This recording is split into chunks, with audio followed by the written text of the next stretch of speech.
Ya, ini adalah contoh project based learning tetapi berbasis art ya, literasi dan art ya. Ini dari buku tamu warna merah, ini untuk kelas 12 IPA 2 saat itu ya. Ini satu kelompok ini mendapatkan topik asam karboksilat. Kita buka ya. Nah, ini nilai artnya ada di sini, dimulai dari halaman pertama ya, sudah dihias. Ini asam karboksilat dihias ya. Ini adalah nilai art literasinya ya. Ini kelompoknya absen 13, 14, 15 dari 12 IPA 2. Jennifer, Jessica, dan Jesslyn ya. Waktu itu tahun 2020 proyek ini selesai selama 3 bulan dari Januari sampai Maret 2020, tepat sebelum COVID-19. Dalam arti libur pembelajaran dari rumah COVID-19 ya. Nah, buku ini terdiri dari kata pengantar ini ya. Ini literasi, writing literasi.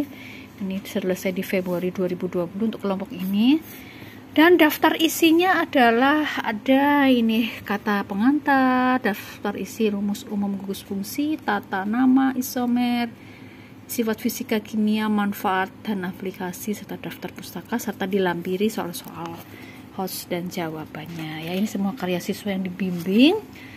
Nah, di sini literasi dan art, reading literasi, writing literasi dan art, karena dihias ya. Sekali lagi kita bisa melakukan pembelajaran diferensiasi di sini karena ada peserta didik yang memang passion dan talentnya itu di bagian seperti ini ya. Jadi mereka yang passionnya di sini, mereka bisa menghias dengan gambar-gambar yang relate ya. Nah, ini halaman rumus kimia dimulai dari gugus fungsi asam karboksilat, R-nya bisa alkil, bisa aril ya. Ini di cat air ya, menggunakan cat air ya. Lalu halaman berikutnya adalah tabel tata nama, baik nama trivial maupun International Union Pure Applied Chemistry-nya, IUPAC-nya. Dan ini mereka membuat sendiri tabel-tabel berupa kolom yang di sini ada struktur molekulnya, misalnya asam metanoat, nama trivialnya asam format dan lain sebagainya. Ya, ini Bapak Ibu nih juga diberi halaman. Kemudian kita menuju ke halaman berikutnya. Ini adalah tabel isomer gugus fungsi, tabel isomer gugus fungsi ya. Jadi misalnya asam karboksilat itu berisomer dengan ester, jadi bisa dilihat di sini ya. Untuk 2 jumlah atom C, di sini ada asam etanoat berisomer dengan metil metanoat dan seterusnya. Ini bagus sekali. Lalu berikutnya adalah sifat fisika ya.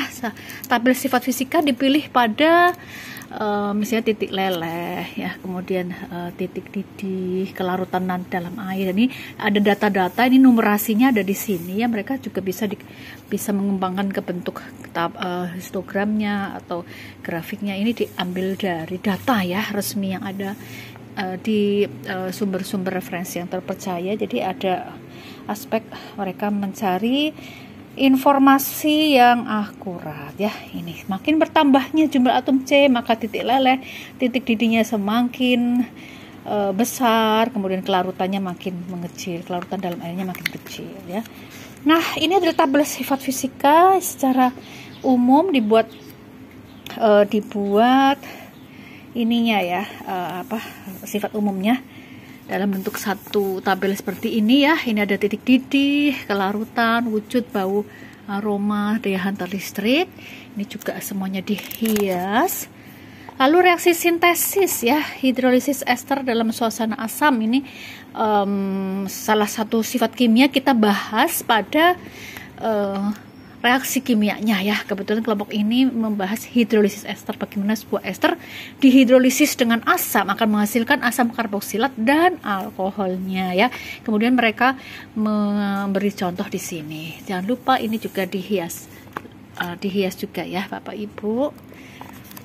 Nah, reaksi khasnya kelompok ini adalah reaksi esterifikasi ya. Mereka membahas reaksi esterifikasi, yaitu berbahan dasar asam karboksilat dan pembuatan ester tapi dari asam karboksilat dan basa ya, dan basa organik di sini akan menghasilkan ester dan NaOH-nya. Jadi pembuatan ester yang dengan bahan baku basa organik ya. Ini diberi contoh juga seperti ini ya.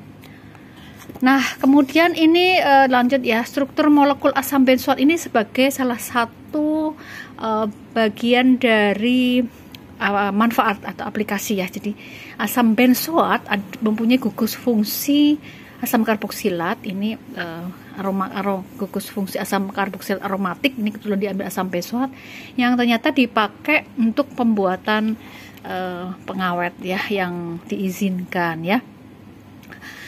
Sifat fisika asam benzoatnya juga bisa ditaruh di sini, ditulis di sini dengan data-data yang akurat, dengan sumber yang akurat. Ini informasi literasi.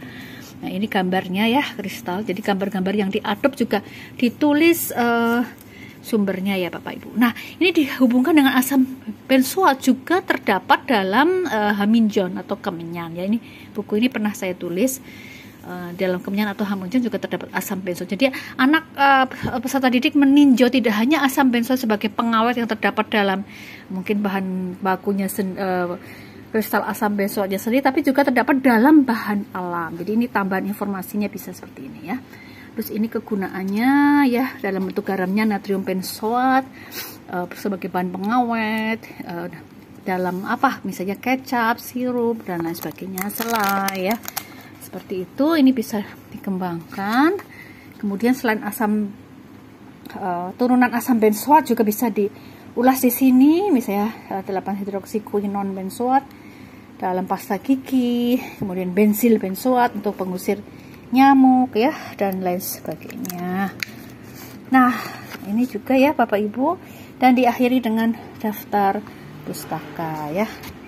Lalu peserta didik juga mencoba membuat soal-soal sendiri berdasarkan materi yang sudah dia ulas, kemudian ada jawabannya di sini ya. Nah, ini adalah dokumen kelompok mereka, satu kelompok bertiga ya. Ini selesai di Februari 2020 ya.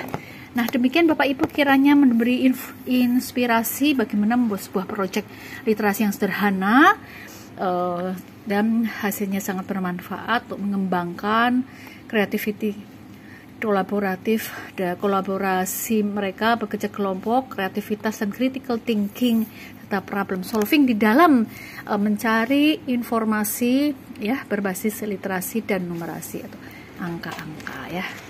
Seperti itu Bapak Ibu. Nah, satu lagi mengerjakan ini tidak sekaligus ya, tetapi ada tahapannya ya. Tahapannya itu adalah draft ya. Saya akan tunjukkan draftnya. Ini draft. Di sini draft project. Ini kebetulan punyanya 12 IPA 3 untuk asam karboksilat juga.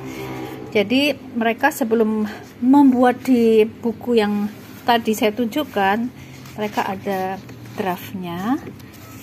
Jadi ini seperti logbooknya ya. Misalnya pada tanggal absen ini ya, pada tanggal 23 Februari mereka mengerjakan apa, siapa yang menulis ini, bagian sifat fisika atau kimianya siapa, kalau salah kita salahkan dan kita beri kesempatan mereka untuk memperbaiki ya. Ini ada coretannya, jadi artinya kita tetap membimbing mereka untuk mengerjakan dengan benar, dengan maksimal. Jadi ada pembimbingannya ya. Jadi ini misalnya ini draft 2. Jadi semakin banyak draftnya, maka draft itu akan semakin halus, tidak terlalu banyak coretannya dan akan sudah mendekati benar. Ya, artinya sebelum menulis pada art digital